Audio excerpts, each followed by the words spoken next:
Okay, Alexa, thank you. 8:33, everybody. And Mayor-elect Zohran Mamdani has 52 days now before being sworn in as the 111th mayor of New York City. He's called in the cavalry to get him ready to take over. The mayor-elect's transition team, a diverse group of women who are quite familiar with City Hall. Joining us this morning is one of them, the president and CEO of United Way, Grace Bonilla. So great to see you again, Grace. So good to see you, dear. You were just here a couple weeks ago Yes, talking about United Way, right, and the need and the importance of SNAP benefits, right? At that time, did you know that you may be part of the transition team? When did it all come to fruition? Yeah, I was definitely speaking to the campaign. I did not know at that time.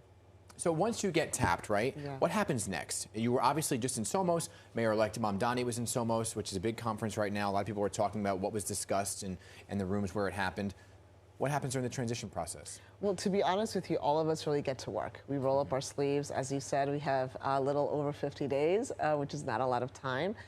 We are in the process of putting together our subcommittees. Among them, not a surprise, is community safety and education, and getting the best talent in New York to give him a pathway forward for the commitments that he made during the campaign. So what happens, I guess, besides the discussions of what comes next? Are you all meeting every single day to discuss the transition? Yeah, we're meeting quite frequently. We are making sure that we're staying lockstep with any advice that he may need on appointments. I know there will be an announcement later today that everyone's looking forward to. Any heads up on that? Sorry, you're going to have to tune in and watch. There is an announcement. For those who don't know, he's making an announcement at 11 a.m. Yeah. A lot of people are suspecting it may be about a key appointee. And it will be, and Yeah. it's exciting. So we're starting to see the beginning of government and governance coming together. And we're just very excited that we can use the expertise of decades that we have across the four co-chairs, our executive director, to set them up on a path for success. Can you help us understand the portal for the applications, Absolutely. right? I know you put this call out saying that we're open to hire. How many applications have you received so far, and how do you go about going through them now? Yeah, I mean, I think that the portal is such a symbol of how the excitement, as you said, I was at Somos, it was like walking around with a rock star. And the portal signifies that as well. In the first 24 hours, I think we got something like 25,000 applications. People want to be part of the change and part of the movement. How we go through it, we'll go pouring through everything. We're trying to identify the best talent in New York City. That's why it's so critical to have of the best on these subcommittees. They're going to go through these applications as well.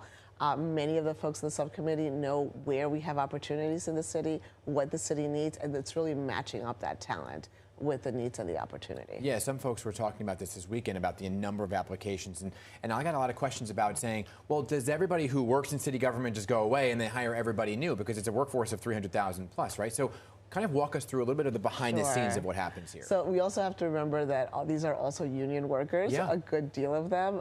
They're going to be in their positions. It's really looking for the leadership that's going to lead that workforce with the vision that Mayor-elect Mamdani has put forward for us. So yeah, we need people who know what they're doing. They don't all go away. I happen to work for a number of mayors and was very proud to shift and say, okay, this is what this mayor wants. Mayor Mamdani is looking at affordability, accountability, and kindness, frankly, in our government, and making sure that New York City is providing the best level of public service possible. And I think when you look at the transition team and you look at who we're putting together, we all share that belief. So a little bit of a tougher question here comes from what happened in Somos, right? You're talking about the affordability agenda and what you're all working for as his key accomplishments as in the four-year term. But Governor Hochul kind of threw some cold water on some of the plans, saying, oh, I'm not going to be about free buses, I'm not going to raise the taxes. So how do you kind of hear that and work through it? Listen, it's not the first time that we've seen a mayor and a governor not be aligned, right? And I think it's about consensus building, and it's about keeping the lines of communication open. And part of the leadership that we're looking for are folks that can do that. A lot happens behind the scenes without the mayor and the governor, and making sure that we have the best team to speak to her team is part of the key to the success.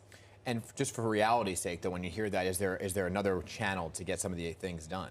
There's always another channel, right? And it's really building that communication and trust with his administration and Governor Hochul's administration. And while all that was going on in Somos, obviously there was a lot going on with SNAP benefits and the government shutdown over this weekend. A lot of talk about his first speech when he came out and he was turned the volume up towards President Trump, right? And Trump proofing this city. How have those discussions been going? They're going. They're going. I mean, we talked about SNAP benefits and the 1.8 million people that are waiting to see how the government is going to respond. It is a crying shame that we are having this standoff on the backs of vulnerable New Yorkers, and I think that is why such excitement with this mayor-elect. He will not allow that to happen. Grace, if you are asked, would you stay on in the administration? To be honest with you, I'm committed to United Way. There's so much work that I need to do there, and that is going to be my next path. But I know that I have to work with this administration, so I want to make sure that I'm picking good partners for the mayor and for our sector. Okay, well, thank you for coming in once again. Wearing many hats, right? You got many hats right now, but I appreciate you being here this morning to talk more about the transition. So many people curious about it. Vanessa, over to you.